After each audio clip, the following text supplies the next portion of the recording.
বাংলাদেশ বিমান বাহিনীর প্রশিক্ষণ বিমানটি কয়েক মুহূর্ত আগেই ধাক্কা লাগে নির্মাণাধীন এক ভবনের ছাদে। তার পাশেই ছিল পুকুর কিংবা খোলা জায়গা। পাইলট হয়তো চেয়েছিলেন বিমানটিকে স্কুলের মাঠে কিংবা জনবহুল এলাকা এড়িয়ে অবতরণ করতে। তবে নির্মম ট্র্যাজেডি কেড়ে নিল অনেকগুলো প্রাণ। আরও জানাচ্ছেন জিহাদুল ইসলাম।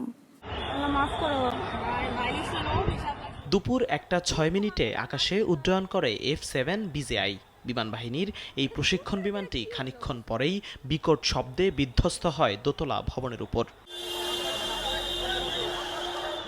রাজধানীর উত্তরার মাইলস্টোন স্কুল অ্যান্ড কলেজের পুরো ক্যাম্পাস ধোঁয়াচ্ছন্ন হয়ে পড়ে মুহূর্তেই। প্রাণ বাঁচাতে দেখা যায় ছোটাছুটির দৃশ্য, ভিড় করে স্থানীয়রাও। এমন ঘটনায় এক প্রত্যক্ষদর্শী জানালেন, প্রথমে নির্মাণাধীন ভবনের সাথে আঘাত লাগে বিমানের। পাইলট হয়তো চেয়েছেন মাঠে অবতরণের, তবে ঘটল এমন নির্মম ট্র্যাজেডি। পরে বিমানটা ওইদিকে তাইছে আইয়া করছে ওই যে রড বাড়তি আছে না, এই রডের লোকে বাড়ি খাইছে।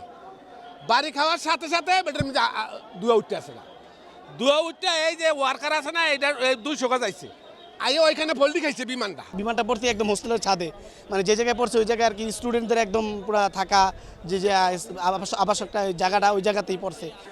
ঘটনার পরপর অবশ্য ছুটে এসেছেন অনেকেই। কোমলমতি শিশুদের দগ্ধ আর মৃত লাশের মিছিল মর্মাহত করেছে পুরো দেশের মানুষকে।